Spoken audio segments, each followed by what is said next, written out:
To automatically brighten the screen for a better face recognition in the dark on Samsung Galaxy S24 Ultra, you have to enable brighten screen option.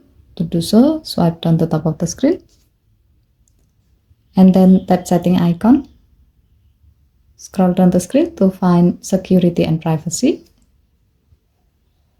Tap security and privacy. Under additional security settings section, tap biometrics.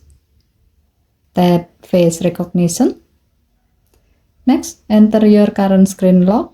Since this phone is using pattern, then draw the pattern.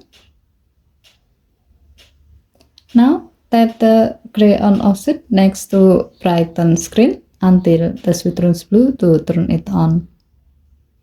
By enabling this option, your phone will automatically increase the screen brightness temporarily, so your face can be recognized when you use face unlock while you are in a low light environment.